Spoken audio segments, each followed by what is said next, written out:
my circle of compassion is always growing, and I've become, especially living out in the boonies, very sensitive to insects and sort of the plight of insects. And I spend a lot of time trying to create habitat for all of the animals that I share this space with. It's like, how can I build this little permaculture paradise, not so I have more apples to eat, but so there's more habitat and food for all of the little critters who are here, no matter how small and unpleasant they may be.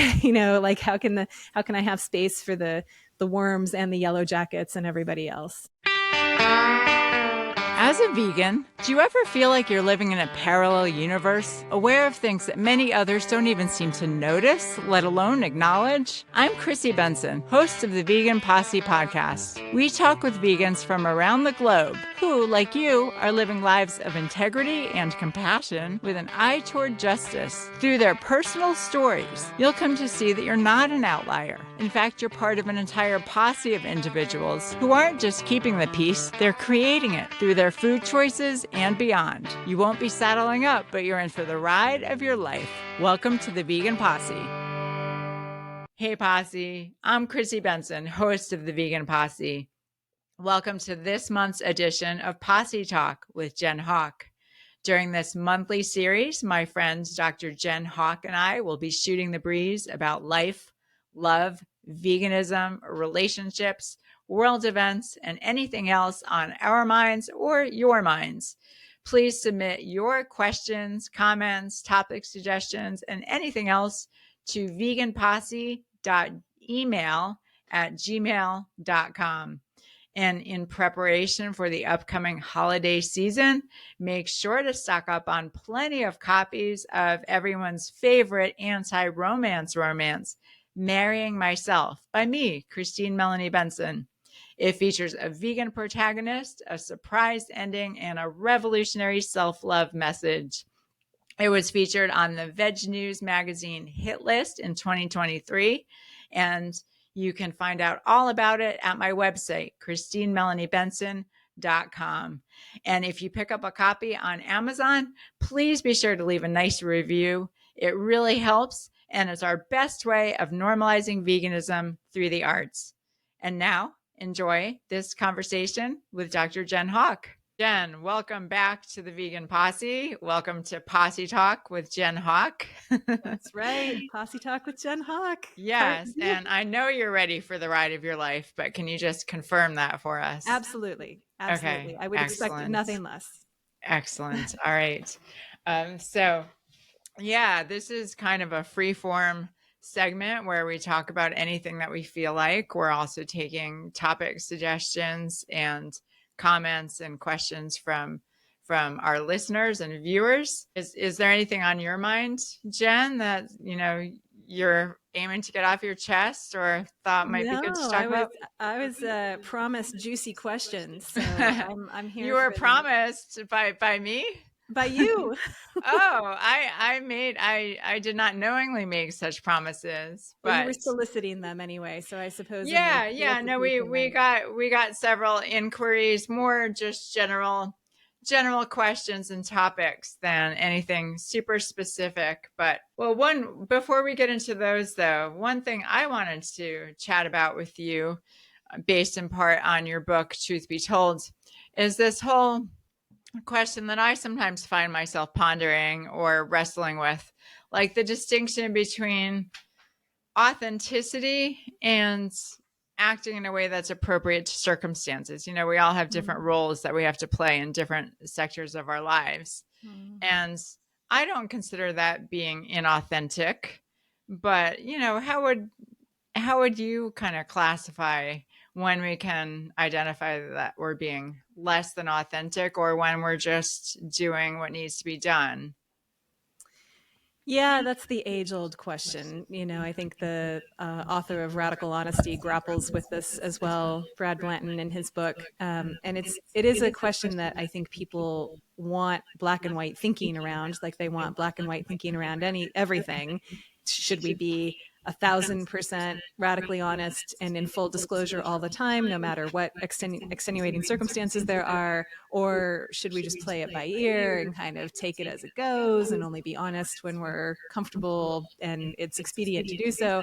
I don't think either of those is like a useful way to look at it. I think it's messy, it's complicated, it's a continuum of discernment. And the only way that I know to have a rule around it is, do I feel like I'm in self abandonment or not? Is okay, so the circumstances demand that I mask myself, or that I tell a white lie for some reason, or whatever scenario is in front of you. But at what level is that just, I'm defending my comfort, I am really fearful of consequences that if they were to play out because I actually told the truth in the situation, they would challenge my station in life, not in a existential kind of way, like nobody's going to die, but there might be some embarrassment, there might be some ill feeling, there might even be some sort of adverse consequences like losing a job or losing a friendship, or these kinds of things that can feel really, really like their life and death. But I think that's the mistake that we're making, that keeps us in that childlike mode of looking at all of the attachments in our life as if they are life and death. And if this person doesn't like me, there's no way I can survive. There's no way I can survive without this job. There's no way I can survive without this relationship. There's no way I can survive without this friendship. And we're not consciously thinking that, but if we're acting in a way that is appropriate to the scenario because we don't want to rock the boat, we are letting that very childlike, fearful part of us be in charge and make that decision for us, rather than, I'm going to stay true to myself and let the chips fall where they may. And if that means that I'm alone walking in the snow uphill both ways for a while, then so be it. I can survive that because I'm an adult and I have the strength and the resources to do that. But even within that, there is a continuum. There are moments where, and it's really hard to have this kind of conversation purely in the abstract, because it's going to come down to the specifics of a situation, where I would disagree with someone like Blanton, who is just going to be blunt force all the time, no matter what, because I don't think he's coming from the same place of, I'm doing this to liberate myself. It's a question of, if you're suppressing yourself in order to keep yourself safe, you're abandoning the self-liberation project. But if you're telling blunt truth just for the thrills of it, or in some kind of power trip, which I think people will do sometimes if they embrace radical honesty, then that's not really in the spirit of it either. So it's really situation dependent, which is not a very satisfying answer, but yeah. And it's so confusing, because typically when we do put on that mask, that false self, is to protect some part of us. There's a protective motivation, and yet at the same time, we're abandoning our true selves, or we're abandoning another part. So it's very paradoxical and confusing. But that's why, we've talked about IFS and parts work before, which you have a lot of background and application for. Like, that's where that kind of practice can be so useful, because you can engage those parts and get them in dialogue with each other. Who's protecting whom? What's the racket here? What are you afraid is going to happen if this part gets to stay true to itself, rather than this part rushing into this protective firefighting mode? Like, just to get really curious about who is, all of these parts are acting on your capital Y behalf, that they are all part of the broader self, and they all think that they are doing something that is beneficial, but they're doing so in the shadow of conscious awareness most of the time. So if we can bring that light of consciousness to them and start to engage them in conversation with each other, and also within the larger umbrella of all of the parts, then we can bring some attention and some greater discernment to the process. And if there is something that, the part that is putting on the mask out of self-defense is really terrified of, and can speak to that in the very childlike way that it is probably experiencing that fear, then that's an opportunity to sort of intercede and say, well, hear that you have this concern, but I'm a big girl now. I can get through this. I'm going to hold your hand and we're going to suffer through this really scary thing together, but watch and see, it's going to be okay. And that's how we actually grow into ourselves more broadly, instead of staying really frozen in this little defended, fearful space that we're so accustomed to. Yeah, yeah, exactly. I was going to mention exactly that point, that often in IFS, one of the questions that we ask the part is, how old do you think I am? I Yeah. meaning, me, my true self. And Yeah. often the answer is, oh, I think you're 5 years old. I think Yeah. I'm protecting a 5-year-old child.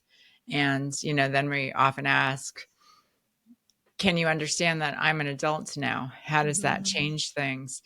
Jen, I'm curious, have you done some IFS work yourself as a client?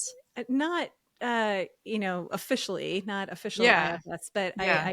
I do Jungian work, and it's very adjacent to it. It's very similar, where it's what part of you is feeling that way. Can you picture it? Can you talk to it? What does it look like? How old is it? And often in what Jungians call active imagination, which is this sort of daydreaming process where you just sit back and you let the unconscious kind of produce images and storytelling just like you would in a dreaming space. This kind of thing happens. All of the different parts show up, just like, according to the Jungians, all of the parts of us are represented in the characters in our dreams when we're asleep. That whatever we dream of, if we dream of our third grade teacher, that's representative of some part of us that is represented by that third grade teacher. There's an energy there that is capturing some unconscious part of us that is trying to do something. So yeah, I haven't worked with IFS as branded as such, but I've done off-label, both Yeah. in the Jungian capacity, and then just as an amateur meditative strategy, because I think most of us have an intuition that there are parts of us. So in evolutionary psychology, we'll even talk about this as independent neural circuits, or there's part of me that wants this and part of me that wants Yeah. that. We have this real awareness that we are a house divided. And I think once you start to recognize just how many divisions there are and how many conflicts of interest are within you, and then you can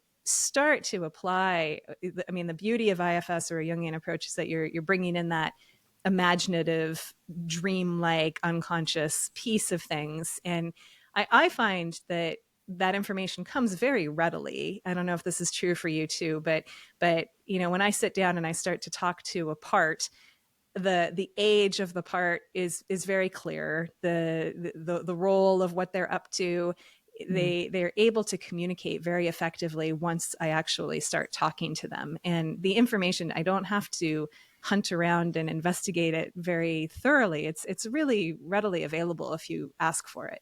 So I think it's such a powerful way to get to know ourselves really truly. Like, we don't know ourselves. We think we do, but we know the tip of the iceberg. And most of what we think we know about ourselves is this adaptationist defensive strategy that we have against everything that we're afraid of in the world. It's not really all of the parts of us that have been hidden and suppressed because they were too much, or some other part of us deemed that part unable to deal with life, which is very often the case with a lot of us who kind of have the people pleasing personality that I talk a lot about in the book and elsewhere. So there's this protective part that comes in and says to the rest of them, you just go over there and stay in the closet and play with your toys, and I'll take care of things. And it's really a kind of a sacrifice of some essential aspect of the self that needs to be reclaimed, to be reintegrated. But you can't do that until you get curious and you bring it into consciousness. Yeah, yeah, you bring up so many great points. And for one, that's everything you mentioned. Exactly why I love IFS is that it wasn't just this theoretical construct that some psychologist came up with and was like, oh, I think this sounds good. He developed it based on real experience with clients and how they talked about themselves. And he, came up with the concept of communicating with these parts almost as a last resort, because one client just she wasn't getting anywhere. And finally he said, well, let's just try talking to that part of you directly. I believe she was dealing with eating disorder Oh, issues. yeah, very And, rich. he's finally, just as a last resort, just, having racked his brain and tried everything he could think of as a clinical psychologist, he said, let's just talk to that part and find out what that part has to say. Mm. Discovered all this information. And then over time, he developed it into a more formal model. But yeah, I totally agree. I mean, for one, like you said, these parts, just like people, these parts more than anything want to be seen, want to be heard, want to be acknowledged. Their worst nightmare come true is being ignored and dismissed and shoved aside. So I share your experience of, yeah, we don't typically have to probe super deeply for information. I mean, there is a question of trust. There is that, Hmm. because often these parts won't trust us initially because they are used to us, just walking around and being very brusque and dismissive toward them. But typically, once they see us approaching them with curiosity and compassion and respect, then yeah, they're happy to open up and Yeah. talk about it. And for me, I mean, I am an IFS practitioner, and I do think there's great value in doing official IFS. And I'll do that with people. But at the same time, I also, in my own experience, it's not even necessarily necessary. Hmm. How's that for a turn of phrase? Hmm. Yeah. But because my first experience with IFS, and I've talked about this before, but I believe it was well, I know it was at a Dharma talk at a meditation center where I used to go in Cambridge, Hmm. Massachusetts. And the speaker didn't even use the term IFS, but he talked about, he did use the language of parts, and Hmm. talked about welcoming our parts and communicating with our parts and trying to understand what they're trying to do for us. And in hindsight, I think he must have had some familiarity or even a practice with IFS, but he didn't use that term. But when he gave that talk and gave that description, I at the time was really, really dealing with a lot of anxiety, huge anxious Hmm. part. And it just was driving me crazy, and I hated that part of myself, because I wanted to be thought of and to think of myself as, just relaxed and laid back and just easygoing and chill and zen, all those things. I had a strong attachment to that identity. So I didn't like feeling anxious, and I also didn't like, having that part. But once he suggested that practice of, finding out what the part was trying to accomplish, it was immediately evident to me that that part was trying to keep me safe. Hmm. And boy, was that part working hard. I mean, it never Yeah. took a break. It was on the job all the time, 24/7. And I developed kind of a joking relationship with that anxious part. Just like, wow, you are a hard worker. You are on the ball. Yeah. And it really was a huge shift, literally almost instantaneously, where, yes, I mean, I still preferred to feel calm rather than anxious, but I was no longer walking around at war with this part. Mm. We were on the same team, and, that part was, a bumbling friend, like a dear, well meaning friend, longtime faithful companion, Hmm. devoted. And so just that shift alone, and that was without even, again, having even encountered the doctrine of Yeah. IFS. Yeah. So yeah, I totally share that experience of, formal IFS work is great. And the other point you mentioned, which I really resonate with, is just this whole concept of getting to know ourselves. We always say, we need to know ourselves. And what I love about IFS is that it offers a very methodical, proactive way of going about that process. Because it's easy to say, get to know yourself, but how? How do we Right. do that? Other than just by living. And so IFS offers a very just comprehensive, fun and interesting way of doing that, where you can bring in your creativity and just and anything's possible. We can say to that wounded little part, well, why don't you just go play while this scary thing is happening? Like, Mm-hmm. you don't have to be here anymore for this scary thing. Mm-hmm. Or we can just wave a magic wand and say, well, I'm going to make you big and strong anytime this Mm-hmm. person comes around. And how does that feel? And we can do anything.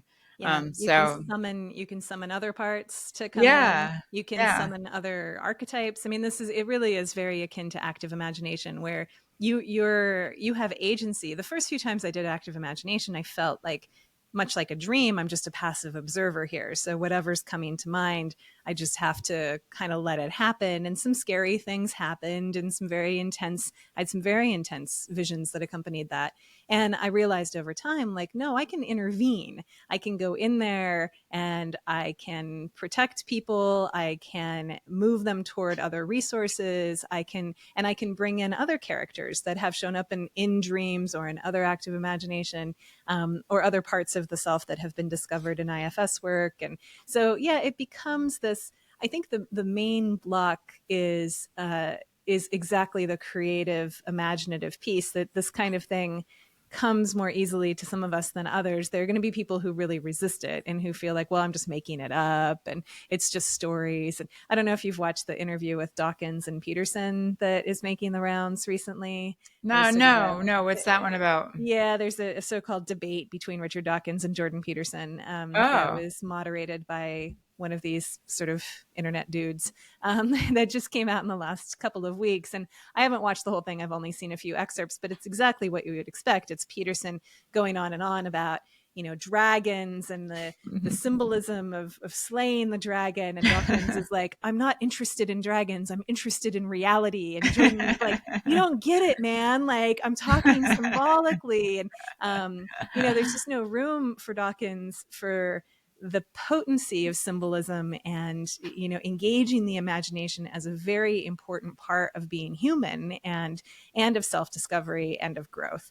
And so that's just this emblematic situation of why I think there is in some quarters going to be resistance to doing this kind of thing, or not taking it seriously, or not feeling like it's doing anything real. When I feel it is doing very real work, and it's a way to access these realms that, the only other way we can access them is passively through dreams. And most people who are only accessing them that way are not really engaging their dreams either, which are going to be responsive, just like within IFS. If you let the part know that you're curious about it and you want to hear what it has to say, it's going to be excited. It's going to want to share more with you. And that happens with all unconscious work. It happens if you kind of open Pandora's box in any dimension of the unconscious and say, I'm ready to hear what you have to say. Be ready, because the information is going to come flooding in from all directions. And a lot of people don't trust themselves to take that seriously, and to work with it accordingly. Yeah, and I was one of those people until very recently. I really again, it's confusing because I would sometimes have intuition, what I considered intuition, and it would seem so real. It would Mm-hmm. seem so right.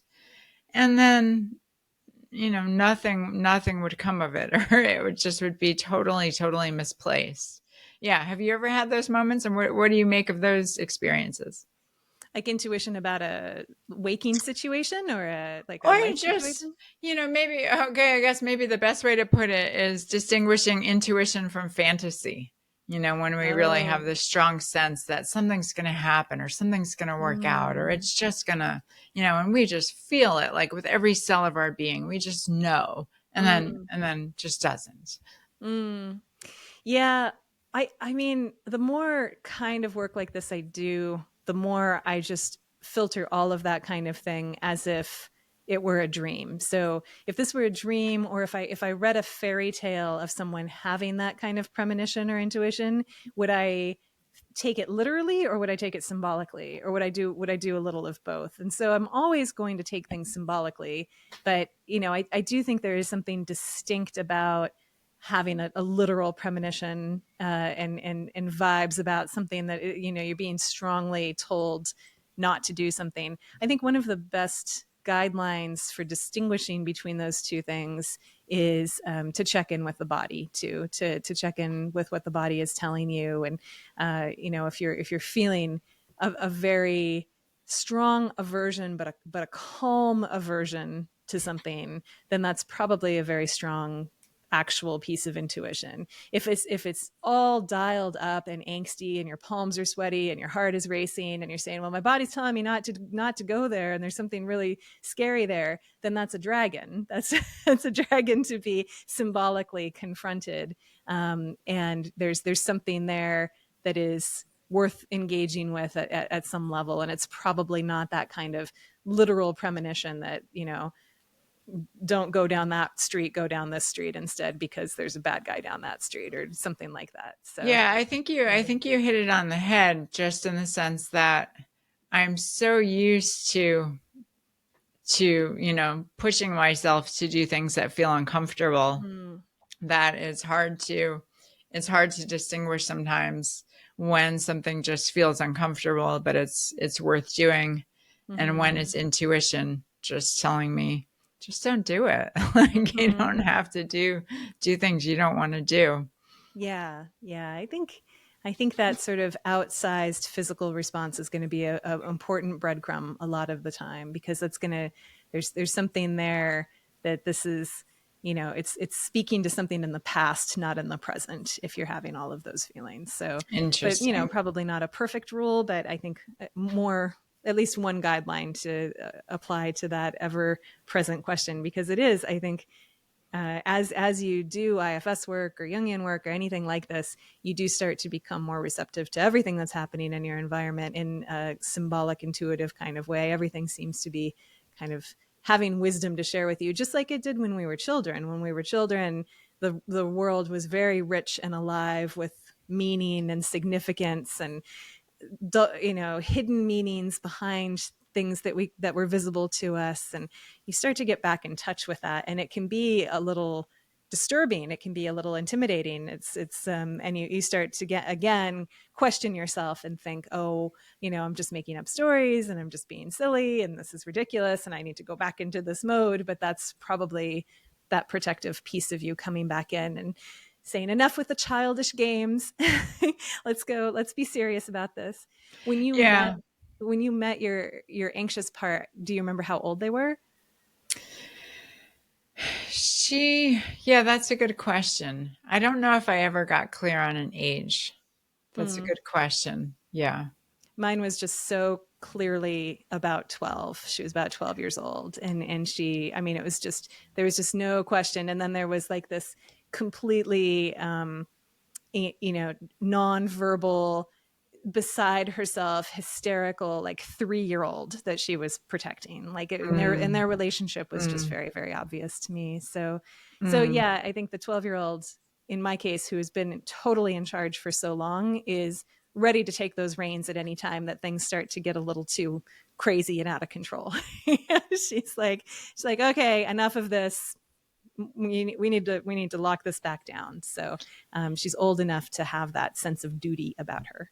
Interesting. Do you have any sense of why 12? Was something in particular happening when you were 12, or is that just Yeah, what I she mean, I is? think that was a time of great transition for me, as it is for most young girls, you know, from childish innocence into having a world full of expectations and judgments and projections that you're receiving from other people. And yeah, that cusp of adolescence, I think, is a very, very difficult time for everyone, but for girls in their own way. And it's probably around the same time that, you know, my binge eating began. It's probably around the same time that I started developing a lot of self isolating practices that helped me feel safe from the scary world and safe from myself.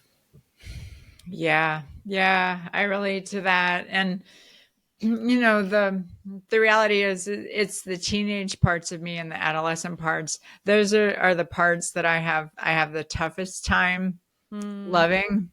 Mm, because they're just so, they're still so kind of volatile and still so yeah. cringeworthy. Yeah. Yeah. Yeah, it's Yeah. interesting.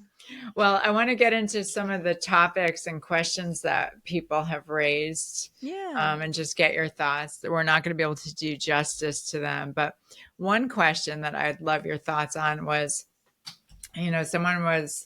someone asked the question,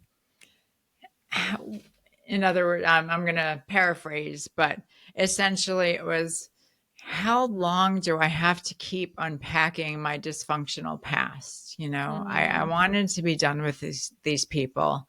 How long am I going to have to keep revisiting and rehashing? And when can I just get on with it? So I have some thoughts, but I'd love to hear yours first. Yeah. I think if you keep it in the realm of intellectual unraveling, which is a comfortable space for a lot of us. A lot of us much prefer to tackle our stuff from an intellectual perspective. I know I always have. It's a much safer place to be. And when I say that, I mean, yeah, I'm going to sit down and try to figure out why am I the way that I am? What is the story that explains why I do things this way and not this way, and what happened to me at what age, and how can I build this timeline that makes sense of everything? And it's all coming from this very super intellectual space.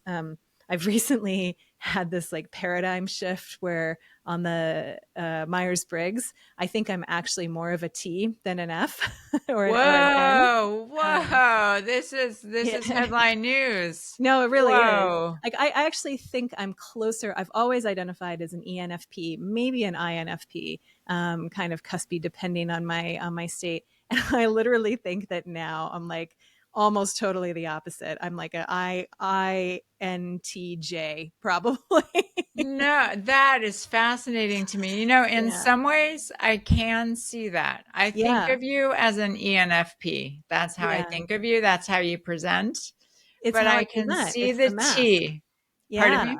Yeah, the mask. It's Yeah. the character, it's the persona, Right. and and Right. and I was unable to kind of untangle myself from that until I got some good my therapist pointed out. She's like, I don't think you're a feeler. I think you're a thinker. It's very interesting And- because, it's funny because you have your, public persona, Mhm. but yeah, in the one-on-one interactions and conversations that I've had with you as a Mhm. friend, I do see more of the T side. Now Yeah, that now that you mention it, I wouldn't have yeah. suggested it, but now that you bring it So up, it totally makes sense. Yes, you're not as F as you as I you know make yourself out to be. as I want Yeah. to be, and as I want people to think of me as, like that's sort of for whatever reason that was my marketing strategy. That seemed Yeah.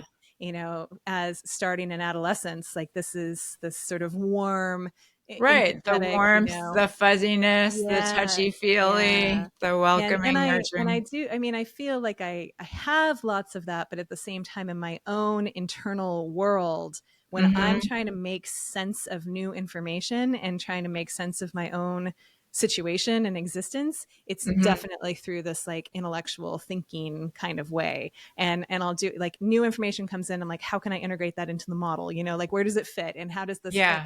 And so the intellectualization of my past comes very naturally to me and feels like a very safe place for me to live and to keep digging, the pile of shit and like just see what more is here. But I think if you live in that space, it never ends because you're actually not going to get to a solution by doing that. There is no gold at the end of the rainbow doing that. You're never going to have, there are going to be lots of moments that are aha moments where, and I have lots of those, and those are what kind of give you the false dopamine to keep digging because you're like, oh my God, I never The realized silver that. bullet. This Yeah, this like changes this everything. Yes. changes everything. Now I totally understand why I did this and that. And And now um I don't have to do it anymore. So why do I exactly. keep doing it? And then Why you do I find keep yourself doing it all still the doing time? it. Yeah. Yeah, because you haven't actually moved the energy. You haven't actually like done the emotional work, and you haven't done the somatic work to move this through your body somehow. It's still held in place. And so, I don't necessarily have all of the answers of, well, what to do instead, because it's still coming from this, okay, well, what is the silver bullet? Tell me what to do. Give me the intellectual exercise to work through so I can get an A+ on the homework and be done with this already. And I think this is, a lot of this is a Western mentality. A lot of it is this like get her done, fix it Western mentality, particularly of the 20th century, that is this very progress forever. We have this superiority, and we can bring technocratic authority and wisdom to any problem that faces us, and we're going to figure it out, and we're going to be the best at it. And we've absorbed this into our bones. This is a big cultural complex that lives in the West, where we feel like I just have to solve the problem, and then I'll be free of it, and then I can live happily ever after and have what I want. And you don't see that. If you go to India, for example, and you hang out with some spiritual gurus who are dealing with, trying to understand themselves in the same way, they're not approaching it from that lens of, gosh darn it, I'm going to dig until I find the silver bullet, and then I'm going to be cured, and then I'm going to be happy and blissful forever. It's just this very, very Western idea. So I think there's a way to approach understanding ourselves that is more fruitful than an intellectual approach. But even that, I don't think leads to the silver bullet. I don't think the work is ever done. But I do think you can have more of a sense of integration and progress by engaging it at a different level. But if you're only engaging it intellectually, you're just going to be on the hamster wheel forever. Right. It's so interesting. And I think that's why the 12-step programs all describe it as a spiritual approach. Yeah. There is an intellectual aspect to it. You're going back, you're doing inventories, you're looking at things, but they describe it as a spiritual solution. We can look at these things intellectually, but at the end of the day, there's going to be a process of surrender. But you said something that really made me think of something, and now I've totally lost track of what it was. You were talking about, the intellectual. Oh shoot! It'll come to me. I'm sure it'll circle back around, but yeah, and we just don't have models for how to do that, because we kind of have two models of the therapeutic industrial complex. One is and they're both intellectualized. One is the lie on the couch and perseverate about your childhood forever, and which is the kind of much derided psychodynamic or psychoanalytic approach, where you dwell in your trauma and you just keep unpacking. And then the other is this very hyper intellectual kind of masculine approach of the CBT, or the fix it. Like there's something which extends to the medical model of psychiatry, where okay, well you're unbalanced somehow, or you're distorted somehow, and so we just need to go in there and we need to fix it. We either need to fix it by fixing your thoughts, or we need to fix it by medicating you with we have a pill for your ill. And there's very little in between. There's very little appreciation of therapeutic work that is in between those two realms, where you are dredging stuff up in important ways, but then you're not just trying to neutralize it so you can move on and be done with your life and pretend that it doesn't serve a purpose, or that it isn't there for some good reason, but you're actually bringing it into conscious awareness and moving it through somehow. And I think that's what we need a lot more of. And we're not going to experience subjectively a lot of, and I hate to even use the word progress, because that just reifies this whole paradigm. Because I don't feel like I've made progress in the last year of doing this kind of work, but I do feel much more. There's more of me to bring to the problem, whatever the problem is. Like I just have. I'm bigger. I have more. Yeah, well, there's that quote. Maybe it was you who named this quote, and I'm not going to be able to get it, but it's that we don't solve our problems. We outgrow them, or we grow beyond them. We become bigger than. Yeah, that's Jung's quote. That's Jung, of course. Yeah, we don't. It's not a solving paradigm. It is a you think of what was a problem for you when you were 5 years old, and that's, you didn't solve that problem as much as it became irrelevant for you because you grew into bigger problems. And that's the kind of idea that you're growing into bigger problems, and that you don't have this adversarial relationship with those problems. You have a curious relationship with them, and almost sort of a friendship with them, a beginner's mind. What does this problem have to teach me, and how can Right.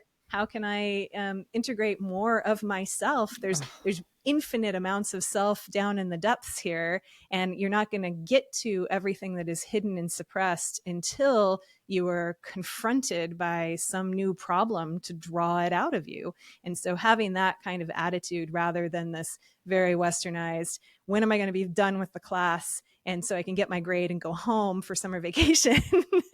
it's a very different approach to things. But it takes some amount of walking that path for a while, and seeing is believing, experiencing is believing, and having the subjective experience that I have now of, I can't give you metrics for exactly what has changed, but I can tell you that I have changed. Yes, getting back to this concept of our problems and how do we unpack them. Mm. The point that I was trying to remember was a wonderful counselor named Jerry Wise.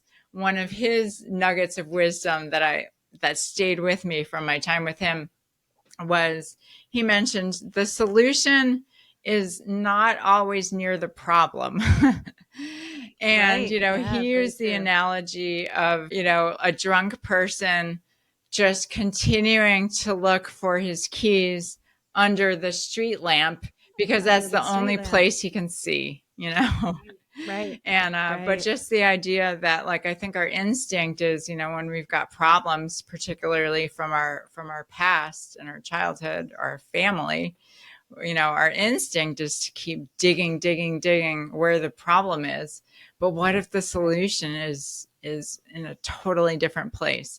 I think sometimes the problem, on the other hand, I remember encountering this concept, which I don't necessarily know if it's true, but that every time there's a poison in nature, there's an antidote, that grows within 5 feet of the poisonous plant, which I don't know if that's true. Love the idea, but I don't know if that's true. So that's kind of the opposite. Sometimes, yes, the solution is near the problem, and sometimes it does us good to really just immerse ourselves in the problem to fully understand the problem and be able to unpack the problem. But sometimes the solution is totally different place. So yeah, for me, this concept of how long do we need to unpack the past, I think where I am with it personally is that I've realized that for myself, I'm naturally able to take a lot of negative self-defeating lessons from my past. I went through my life, had these difficult experiences, had these failures, had these just painful periods. And I was able to naturally, without even trying, just effortlessly pick up these negative views of the world, resentments, bitterness, grudges. Those are the things that I got from them. And so when I revisit them, now it's with the aim of, okay, what other lessons are there to glean from these experiences? What are the useful pieces of information that I can pick up? What are the alternative scenarios of the world? And so that's my intention when I go back and do it. And so I think my answer to this person would be, you unpack the past as long as it's useful and helpful, but I don't think that's our destiny, is to be prisoners of the past. I'm sure you don't think that we're prisoners of the past either, but what's your response? in a nutshell. Yeah, I don't think we should be that interested in the past other than to see what discomfort it brings up for us. By definition, if we're digging around intellectually into trying to understand some dynamic in our childhood or whatever, we're doing that because that feels like a safe, comfortable place to be, as opposed to the less comfortable place that might be more confronting that we could go. We're under the street lamp looking for our keys because there's light there, and we can do that without rocking the boat too much or challenging the status quo too much or offending people we don't want to offend or whatever it is that we're trying to protect and defend there. But yeah, I'm not. This is one of the reasons that I sort of bristle a little bit at the idea that psychoanalytic or Jungian work in general, or whatever label you want to slap on it, is this kind of perseverating in the past and dwelling on childhood wounds, because I don't think that that's the agenda at all. I don't think that that's useful for anybody to be doing. The past is the past. The worst has already happened.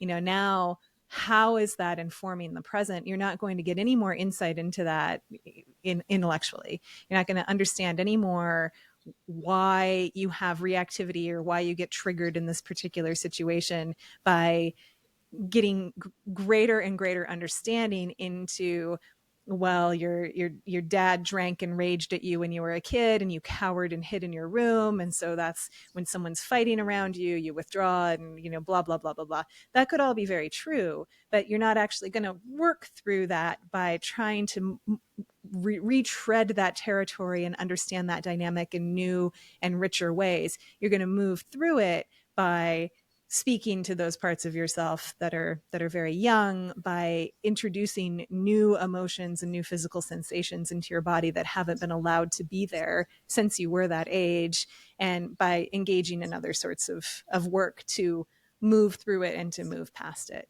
But again, not in this kind of conquering mindset, like check that off and now I'm done and I can move on with my life. That whole mindset needs to be jettisoned, because it's not going to serve you.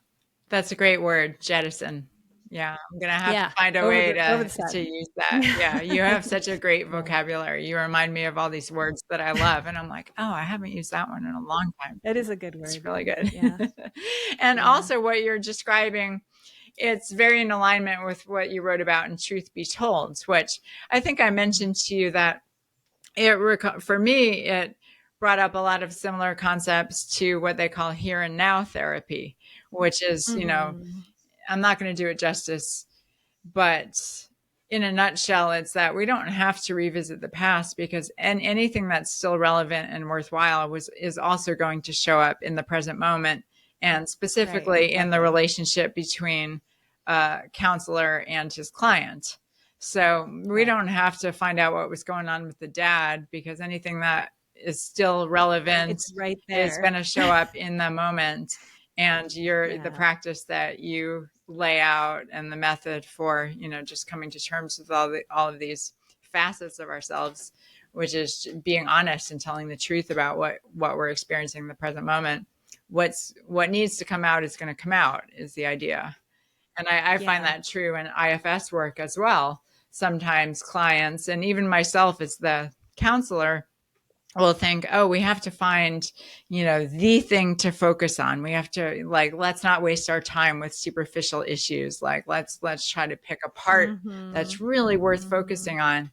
And what I've learned is that there's no wrong place to start. And again, what needs to surface will surface. I mean, I specifically remember one client I was working with.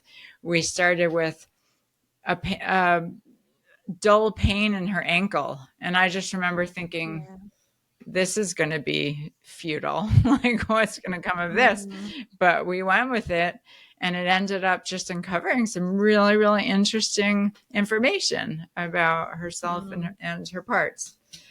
So thank you. I think Yeah. people will be happy to hear that they're not doomed to just, cycle back, around and around and around and just keep talking about their childhoods forever. No, that's not. I mean, there are certainly lots of therapists out there who will be happy to take your money and do that for you. Yeah. And I think they are rightfully pilloried by by evolutionary psychology and by other critics of the therapeutic industrial complex, because definitely that does exist out there. For sure. But yeah, I mean, the here and now idea of it's going to come up. There was an old, I have no idea where I read this. It was in some new age thing years ago, but it was start anywhere, follow it everywhere. And it really, and one of my biggest concerns going into therapy was I don't remember my childhood. Like I remember almost nothing. And so how can I do any good work here? Because I can't, like the memories I have are super slippery and sketchy. I don't trust them. I think they're memories of memories of memories of memories. Yeah. It's probably more based on a photo that I saw than an actual memory. And like if you're doing it right, that doesn't matter, because you were going to, if it is still affecting you, it's going to show up in the relationship with your therapist. And that, like, to start from that position and to be aware on both sides of that transaction of this is called transference and countertransference in the parlance of the of the world of therapy. But what are you trying to get that other person to feel? And if you're not successful in getting them to feel a certain way, what does that bring up in you? What anxiety starts to be produced if your magic doesn't work on them? Your charms don't work on them. You're supposed to be manipulating them in some certain way, and it's not working, or it is working. What does that feel like? And what does it feel like if suddenly that reverses on you? Like, it's all about this really subterranean stuff that is going on, that is a mirror into how you conduct yourself in all of your relationships. And the idea is that relationship with your therapist can be kind of a laboratory for you to get an actual objective look at how you conduct yourself when you're experiencing conflict, when you're triggered in certain ways, when XYZ happens. Because if it's happening in your life, it's going to happen there eventually. And so attention to that is just such a powerful thing to bring to the table. Agreed. All right. Well, a couple more questions that I want to at least touch on before we wrap up. But one, of course, is this episode will be airing shortly before an election, the presidential election I that hadn't heard people about have that. a lot of strong feelings about. But one question, kind of tangential to the election, but somebody was inquiring about this concept of make Americans healthy again, which RFK Jr. and his camp have been espousing, which I think we all agree that Americans would benefit by becoming healthier. But a lot of the focus on that campaign is about things like eliminating seed oils, raw milk. Using tallow and lard instead. And any thoughts on Maha and or the presidential election in general? I know that's a huge can of worms, but anything you'd like to get off your chest during Posse Talk? I mean, I definitely have tried to not saturate myself too much with the relentless information stream on this election. I'm still undecided, whether I'm going to vote next Tuesday or not. It kind of comes down to, I don't even know, because Virginia theoretically should not be in contention. It's a very solidly Democratic state at presidential election levels historically, but it could be swingier than usual this year, which complicates my position of staying on the sidelines. Do you have early voting in Virginia? We do have early voting, and really, honestly, the only reason I haven't done it is because I want the sticker. If I'm going to vote, I want the sticker. I want the status symbol of the sticker. And I enjoy the experience of going to the firehouse and getting in the booth and seeing everybody. It's kind of this very retro American civic tradition that is totally going extinct. And so if I can do it, especially in a presidential year, I like to go on the actual election day.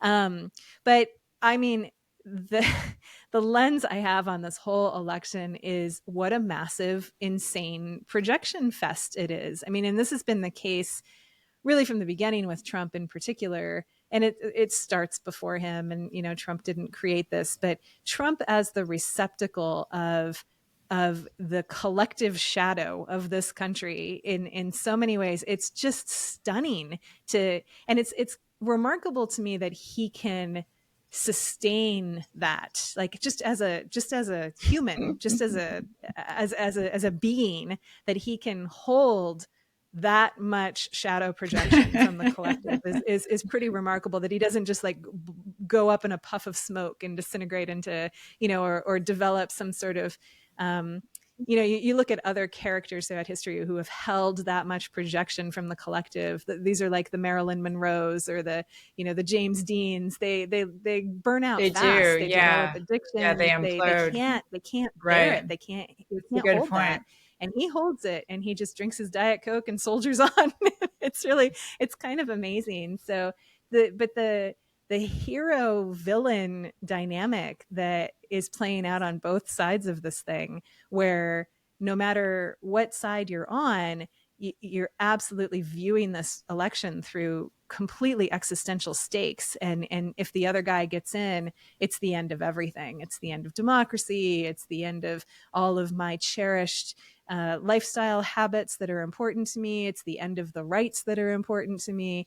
And I think there was a recent episode on This Jungian Life, which is a podcast that I'll recommend to people who are sort of interested in diving into Jungian stuff. They recently had a show all about what they call cultural complexes, which is the ways in which, as a collective, we hold all of these different, sort of a shared, agreed upon set of projections and symbols, and we agree upon certain characters to place that onto. And so they talk about the election a bit, but yeah, it's really, it's amazing. I can't watch it from anything other than this very removed, this is intellectually sort of fascinating. And I can get curious about how my own shadow plays into it. But man, what a shit show. It is really quite something. As far as Maha, yeah, I'm sure RFK Jr. was less than thrilled about the McDonald's stunt that Trump did. He's out there trying to get him to commit to a reduction of seed oils and fast food, and there Trump is making political hay out of an appearance at McDonald's. And so that can't be good for their relationship. But yeah, it's got this overlap that the whole homesteading world has as well, with the carnivore world, and the idea that removing processed food from your diet means increasing animal food in your diet. Exactly. I was listening to the Dark Horse podcast with Brett Weinstein and Heather Hine recently, which is one of the very few podcasts I still listen to that covers current events at all. And I normally don't listen to their sponsored reads or try to zoom through their sponsored reads. But Heather was really talking them up this time. She's like, I really love our sponsors this week. This is some of my favorite places. And the first one was like a guy who makes skin cream made out of like buffalo tallow or something. It was appalling. Like, she's putting on eye cream from bison, and promoting this as a natural, healthy alternative. And it's just shot. And they're through very smart people. That's what drives me nuts. I mean, I'm used to it as you're used to it. We live in a non-vegan world, not yet vegan world, but it's so frustrating when these really, really intelligent, thoughtful people just have these huge blind spots.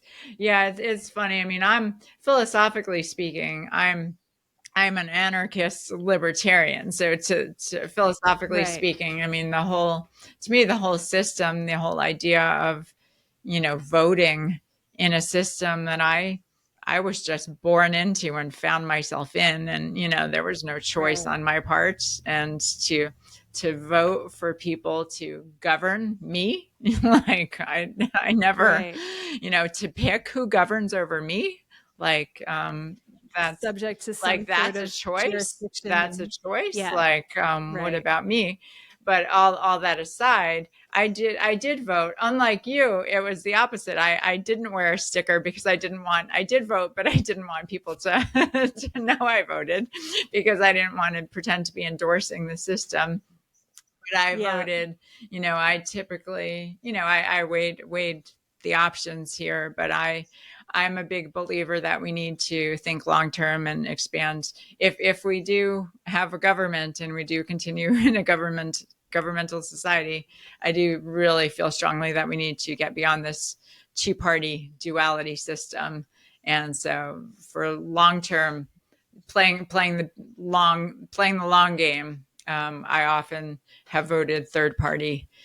So yeah, and interesting times. I mean, it's almost like every single election, I think, could it really be more of a circus, more of a shit show, more of a just, Indeed, charade? it could. But Yeah. this one really is taking the cake in many ways. Yeah, in the last week or so, and we're recording this, a week before the election, that there has seemed to have been this ramping up of the Nazi rhetoric, and I had the same sort of thought, like, okay, really, this is all we've got? Right. Like, This is as good as it gets. we've Yeah. we've been making this comparison since 2015. Like, this is nothing new. But at the same time, for the first time since the Madison Square Garden rally and the kind of consensus, the media consensus of the ramp up of the Nazi thing, I've been hearing it reflected back in clients. I've had several clients who have used that same language and who have said, what he's doing there is exactly what Hitler did in the following way, and they're just kind of taking those messages from what they're being told to, what parallels they're being told to draw. And, they're experiencing it subjectively themselves as this very organic, like, well, I just heard this information and I made this inference, but this is the birth of this cultural Yeah. collective complex that is emerging, because you're touching like the whole kind of Leni Riefenstahl, like the idea of the big Nazi rally lives as its own cultural Yeah. complex, and we have a certain reaction to it. There is a certain, like, we're going to have big feelings that emerge when we see something that reminds us of that, and those feelings have nothing to do with what is actually happening on that stage. Like, there's a reality to who that candidate is and what's happening on the stage, and it's interacting with the cultural complex in this really interesting and super dynamic way that we have very little consciousness over, but we get this big outsized emotional response Yeah. to. And then when the media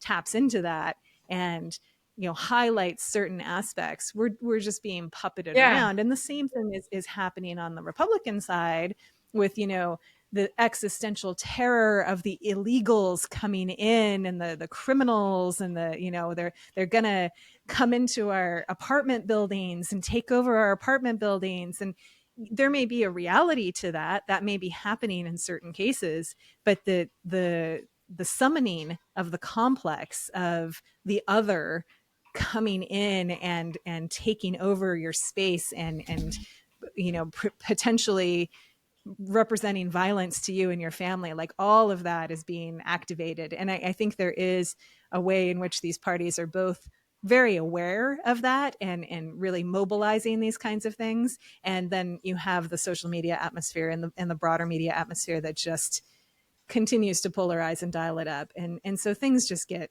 more and more chaotic and more completely unmoored from reality. Like, there's very little reality happening. There is just a lot of fear and A projection. lot of fear and projection, and it's almost like training AI. The media Yeah, and yeah. all the big forces are training the populations, and people are learning their scripts really, really well, but not just learning their scripts as if they're scripts, thinking that they created the scripts. I think they created the scripts. Yeah. I can't remember if it was in that episode or where I was hearing it recently. I think they touched on it in that Jungian Life episode. But the whole act of you with your phone, right? Like, there's something about, I'm here on my phone and I'm getting this information that is just me and the phone. Like, you feel like there's this little secret Hmm. relationship, and Like you're what is there, discovering like, something. you're Yeah. discovering it, like you're this ancient mariner Hmm. who's gone Hmm. in and found the information on Twitter that no one else knows, and you don't have that conscious awareness that there are 30 million people who saw that same tweet and who are having exactly the same psychic and emotional experience that you are. But because of the way that we engage with media, and because it is so personalized, both physically through the hardware that we use with something like the phone, but also the algorithm becoming more and more customized to what exactly it is that we want to see, then there's this real, our brains are not able to discern what is really happening, and the degree to which we are really being jerked around by forces much bigger than Right, ourselves. right. And Yeah, I we don't. think, yeah, and I became pretty clear on that quite some time ago, and just realized, like, okay, there's no beating our genes in that realm. Like, we're not going to be able to No, overcome our you're not going to tendencies be the the one who's best. smarter And than. so my course of action was and has been to remove myself from those forces as much as possible, in the sense that Yeah. I'm not on social media. I mean, I say that I'm not on the social media sites, but I watch videos, I watch, online information. So I'm not claiming to be, in a separate universe. Yeah, it really is interesting. But this being the vegan posse, I want to bring it back to the animals and the ethics and the justice of our cause. So how is it for you? Just, how much attention and how much thought do you find that you still actively give your veganism, when there's this flurry of madness Mm-hmm. happening all around us? Mm-hmm.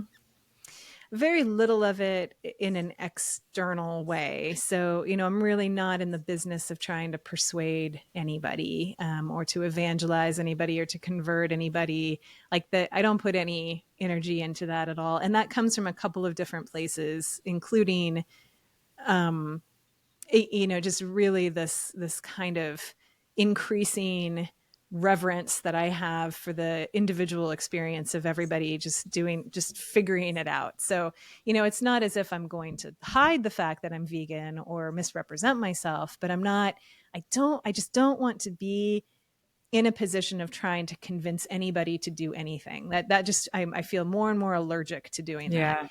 Yeah, yeah. And Even if it's a I good spent end my to a good end. even if it's a good end, because I it's what I perceive as a good end, but I'm perceiving that as I develop awareness of how little of me is online consciously and how much of me is actually under the iceberg that's under the water and that has yet to be discovered, the Mm, undiscovered self, as Jung put it. mm, Like, I can have this real conviction that this is the right thing. I can feel that very deeply and passionately. But when I hold that at the same time that I hold awareness that there's this huge amount of myself that I haven't discovered and integrated yet. Like, right, right. who am I to have the arrogance and hubris to then go insist that somebody else do it the way that I Right. do it, Which part or is believe. driving this agenda? Yeah. Right. It's maybe it's a couple of parts, and maybe they're parts that I, am fully aware of, but I mean, yeah, it's just, I can't, both of those things cannot be true and active at the same time and still be ethical. So yeah, it's a very interesting, it applies to veganism and applies to everything. It applies to just giving advice in general, which puts me in a sort of a difficult situation as a life coach. It's like, well, I can help you think this through, but I'm Right. definitely not going to tell you what to do.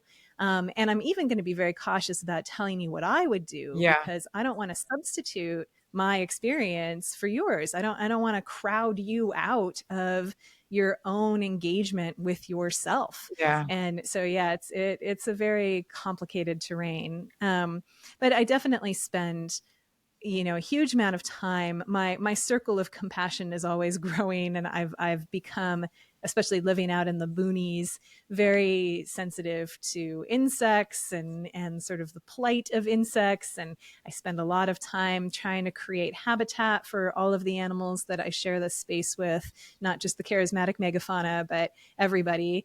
And so I think my veganism mostly plays out in that realm, Mm, where it's like, how can I build this little permaculture paradise, not so I have more apples to eat, but so there's more habitat and food for all of the little critters who are here, no matter how small and unpleasant they may be. Like how can I have space for the worms and the yellow jackets and everybody else? And Yeah, so I nice. spend a lot of bandwidth and attention on that. So I think that's mostly where my veganism goes, Right, right. is Instead of think globally, act microbially. act microbially. Yes, That makes definitely. sense. Yeah. And Yeah. my friend Will Tuttle talks about that concept a lot, how we can't bring this attitude or intention of manipulation or control to the Right. effort to carry the vegan message, because it's that whole attitude is directly counter to the vegan message of freedom and Yeah. autonomy and personal Yeah. choice. So Yeah. of course, the difficulty comes in that meanwhile, as we speak, billions of living sentient beings are suffering unconscionably. And so, Yeah. that's where it gets tricky, is when there are Yeah. other beings at stake. But the last subject I wanted to toss in our last few minutes, which is, definitely a deep rabbit hole, but maybe we can put it on the simmer pot for our next posse talk. But to me, it's this whole concept of the self. And this is something that I've thought about a lot, but it was during the self-love series that I hosted that you helped us kick off here at the Vegan Posse. But in the concluding episode, which was with Will Tuttle, he mentioned, okay, we're talking about self-love, but what is the self? We're really talking Mm-hmm. about two selves here. There's the self that we're loving, and then there's another self, like our bigger Mm-hmm. self, our consciousness that's doing the loving. And which are we talking about here? What's the relationship between the two? And in hindsight, it's kind of an obvious point, who's the self and who's doing the loving, who's loving the self. But it's just really interesting to me because it brings in this whole concept of free will. Who are we? How did we even Mm-hmm. end up here? And for me, the way I see it is just I ended up in this body, I ended up in this personality and this temperament, I ended up in this mind, and here I Mm-hmm. am, and I landed here. And so I'm me, I am all those things. That's my earthly self. And then there's my consciousness self, my spirit, my being, whose task, or not task, I'll say opportunity, it is to get to know this earthly self, to discover her and explore her and test her out and try things with. And so to me, that's where I am with this whole concept of self-love and personal growth and personal development is, rather than taking, you know, blame or even ownership over this self that I happen to be on this earth, you know, not taking credit for her or blame for her, but just like, oh, this is who Mm-hmm. I happened to end up. I don't know why I ended up me, Chrissy, as opposed to you, Jen, or Doug, Doug Lyle in his evolutionary Mm-hmm. glory. So yeah, that's one thing that's been on my mind lately, and it's very interesting, this whole human experience and human journey. But do you have any final thoughts to share on that very deep topic? That is a very deep topic. I mean, my first take on it is I think I tend to think of it almost flipped from how you characterized it, because I look at, like, okay, there is the ego self.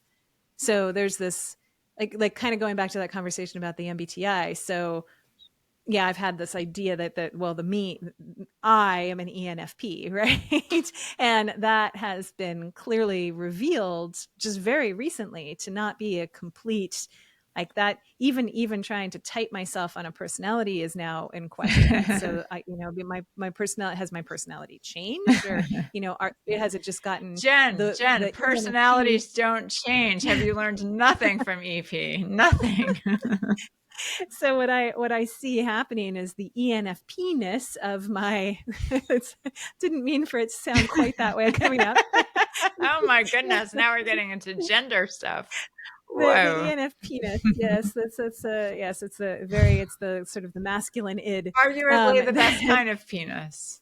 exactly. So it is that has become diluted by other characteristics. So if we want to try to map it onto the Myers-Briggs, it's no longer going to be I can't measure it as ENFP anymore because now the E that it used to be there is much smaller and there's more I, and so it's just there's more information coming in. So when you're talking about like the self, the spirit is here to discover the self that you are, I kind of look at it as the reverse. So the ego that I have attachment to, it has the ego awareness and the power to do the investigation, and I think that's really important. I don't think we don't want to be losing the ego. We don't want to be driving the ego into oblivion or having no ego. We want to have an ego that is always expanding its sense of what is here that I can discover, because the ego is the entity that has the tools to discover what is undiscoverable or undiscovered. And so to go kind of investigating around into the unconscious realms and into the realm of the spirit and into what else is here that I can bring on board to my sense of who I am and what the self is, but always with this awareness that the self is fundamentally undiscovered, that it is immense, that there's so much there that is hidden from view, not just from everyone else, but from ourselves as well, because we couldn't attach ourselves to the persona that we have found unless we did a very good job of hiding everything from our ego awareness. So yeah, thinking of it in terms of there's kind of the sense of everything that you're aware of. There's the persona, which is the selected little circle within ego awareness that you prefer people see you as. But then there's the whole shadow. There's everything else behind that. And the shadow can contain good things just like it contains, negative things. And all of that remains yet to be investigated and discovered. So yeah, to self-love, do you love the ENFP, or do you love the INTJ, or do you love both, or and who is doing the loving? I think it's a very interesting existential question. Yeah. And that's a good point too. I mean, in the book, The Power of Your Subconscious Mind by Joseph Murphy. I don't know if you're familiar with that one, but that was I've heard one of it. one of my favorites. But yeah, he talks about how the mass of our wisdom and our experience and our very being is within the subconscious, but it's only through the conscious that we can tap into it and work with it and That's right. utilize it. So it's this paradox of, we can't abandon that conscious self or that ego, as you put it, or the earthly Yeah, you us can't discover yourself without without ego it. strength. Yeah. You need the ego. You need the light on the lamp to find the keys. You just need that light to expand to more and more territory. You need it not to be focused on this one little zone where the keys are not. You need to dial up the light to start to see more of the Yep. street. Or shift the Or direction move it of the around. ray. Yeah. Yeah. Shining in a Yeah. different direction. Yes. Yeah, but Yes. you need the power. You need the power of that attention and that awareness, and that is what the ego is. The ego is not evil. It doesn't. We're not here to kill the ego. It's but yeah, Or even it's the id. right, right. If you want to go totally Freudian, yeah.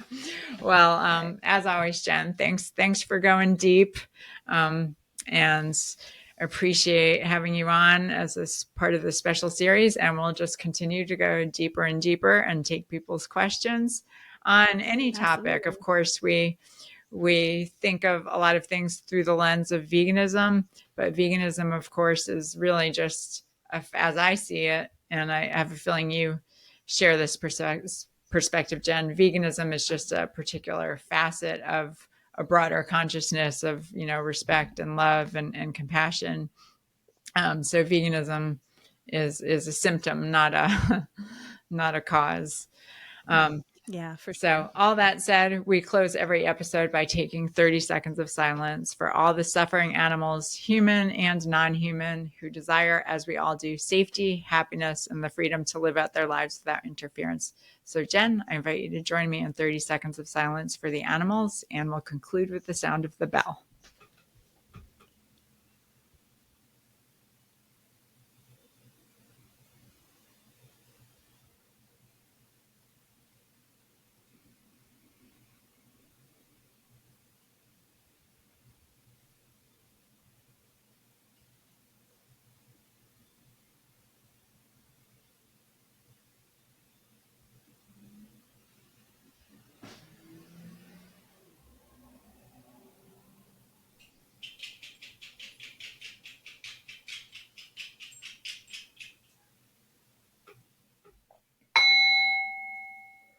Thank you, Jen, and thank you, Posse. See you next time. Until then, stay strong and stay true.